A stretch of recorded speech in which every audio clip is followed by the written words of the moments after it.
Retornamos, Realidad en Contexto, Boreal Televisión.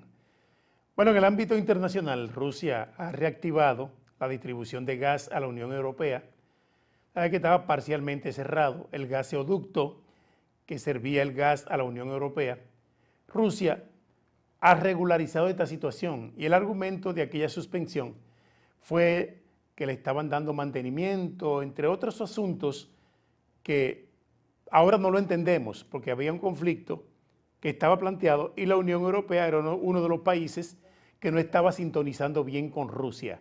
Vamos a ver el contexto de esta información. El gas ruso vuelve a correr con normalidad por el Nord Stream. Rusia anunció hoy que el suministro de gas a Europa vuelve a estar operativo tras 10 días de paradas por trabajos de mantenimiento. Y Europa podía contar con la palabra del presidente Putin, quien el pasado martes aseguraba que Gazprom siempre ha cumplido y cumple con todas sus obligaciones. Todo comenzó con los retrasos en los cambios de unos motores de bombeo por parte de la empresa Siemens, cuya fábrica se encuentra en Canadá y estaba bloqueada por las sanciones que el país había interpuesto a Rusia.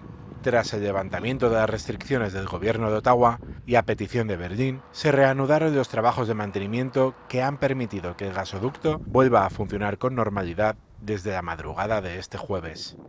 Sin embargo, el presidente del Kremlin ha vuelto a advertir que en los próximos días podrían producirse nuevos problemas técnicos provocados por las sanciones aún mantenidas por Europa. La UE, en cambio, sostiene que ese argumento es una mera excusa para chantajear a la Unión. Bueno, ahí está el detalle. Lo ha dicho el gobierno ruso de manera específica, de manera textual, ha dicho que podrían producirse nuevas suspensiones producto de esas tensiones que están viviendo Rusia y Ucrania. Usted se imagina. Bueno, es así. Y eso ha provocado que no solo allí haya crisis, sino que el mundo entero en este momento se desenvuelve en una tremenda crisis de impredecible consecuencia, producto del abastecimiento y los altos precios del petróleo a nivel internacional, porque la mayoría de los países del mundo no son productores de petróleo. En otra información internacional, tenemos que la Organización Mundial de la Salud, la OMS, está haciendo una gran advertencia a todos los países del planeta ante la incidencia de una nueva ola de COVID-19. El mundo, después del levantamiento de las restricciones, se le olvidó que existe el COVID-19, incluso en nuestro país y en todos los países del mundo, porque ahora mismo lo que importa son las economías, la recuperación de las economías en los diferentes países y el COVID-19 ha pasado a un tercer plano. Sin embargo, la Organización Mundial de la Salud está haciendo una gran advertencia. Veamos.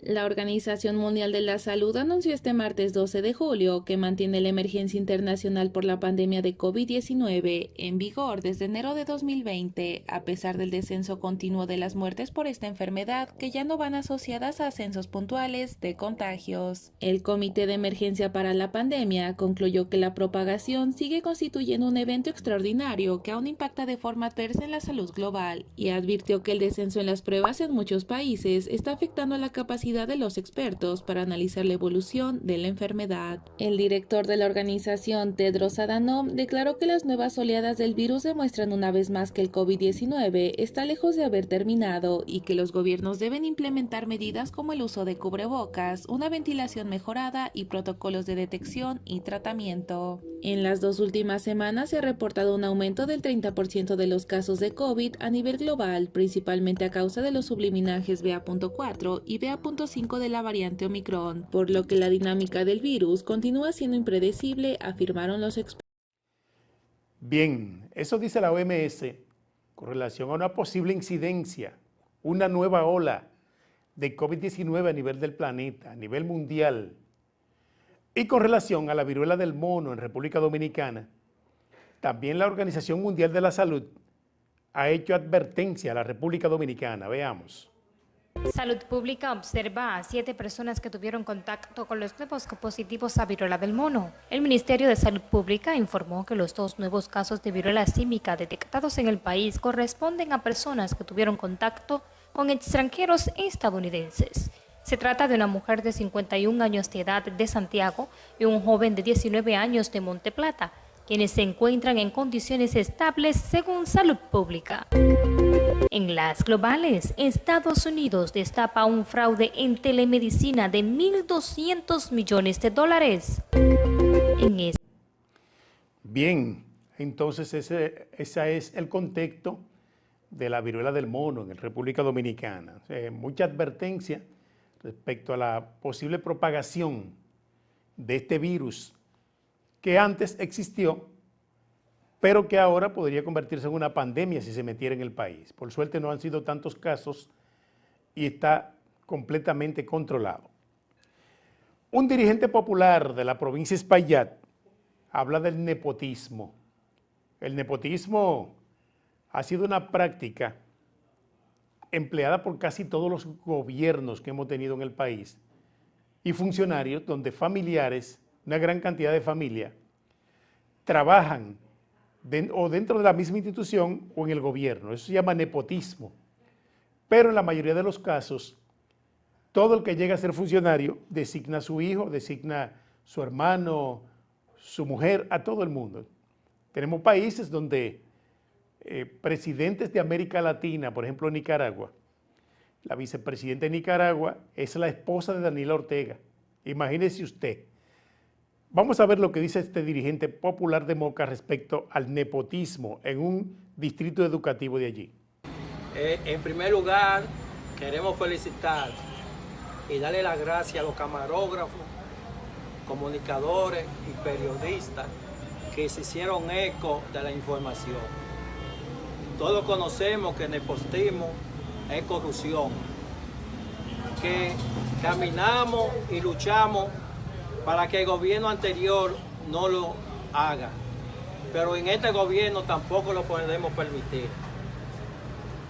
En el Distrito Educativo 0600 y prueba es suficiente, porque una comisión que bajó del Ministerio de Educación lo comprobó así, que habían hijos, sobrinos, tíos, primos hermanos, nombrados en el Distrito Educativo 0600 de Moca, y ellos han tomado una decisión que fue de vincular a esos familiares, quiero decir, cancelado esos familiares que estaban trabajando en el Distrito Educativo 0600.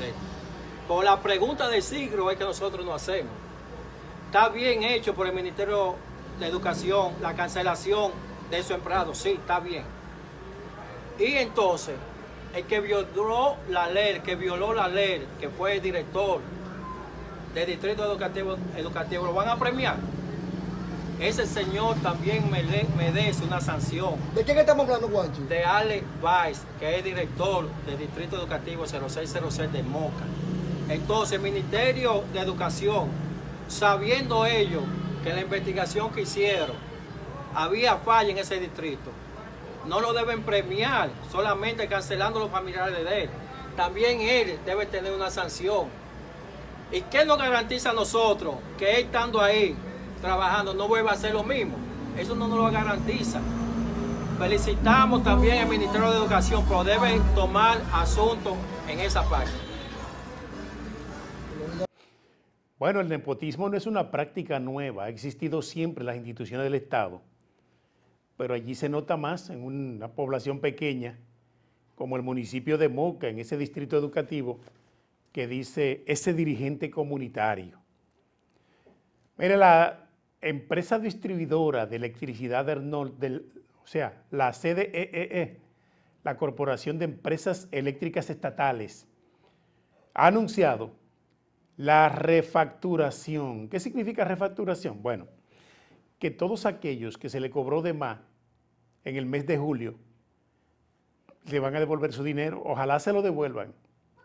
Sí, le van a devolver el dinero a todo aquel que se le cobró de más en julio, porque el gobierno anunció que se dejará sin efecto todos los aumentos que se habían anunciado trimestralmente. Entonces, desde julio, se cobró con un aumento exorbitante la factura eléctrica y ahora ellos están anunciando una refacturación para devolver ese dinero. Vamos a poner en contexto esta noticia. Las empresas distribuidoras EDESUR, EDEESTE y EDENORTE deberán refacturar a los usuarios del servicio público de distribución de electricidad las facturas emitidas en el mes de julio 2022, lo que significa que si ya pagaste tu factura de julio con aumento, se te acreditará ese exceso de precio en la próxima factura. Si aún no la has pagado, se te descontará el monto correspondiente al aumento en tu próxima factura. Todo esto conforme a la decisión del presidente de la República.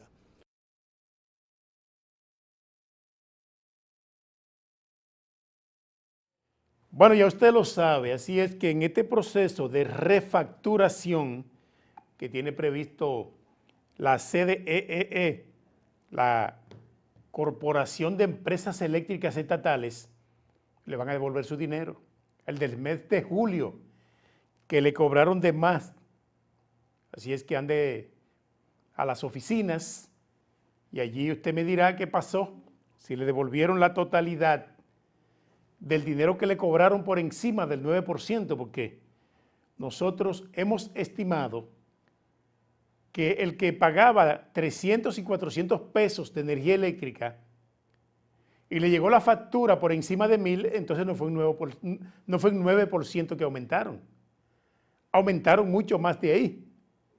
¿Le irán a devolver ese dinero? Esa es la pregunta del siglo. Ya usted sabe, no es fácil, pero es un duro golpe a la población. Hay que decir también que Joe Biden ha mejorado tras responder bien al tratamiento contra el COVID. Ay, ay, ay.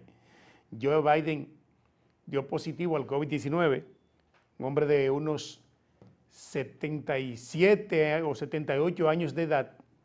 Me imagino que el impacto ha sido fuerte, pero donde hay dinero, las cosas no se resuelven así como nos sucede a nosotros. Vamos a la pausa.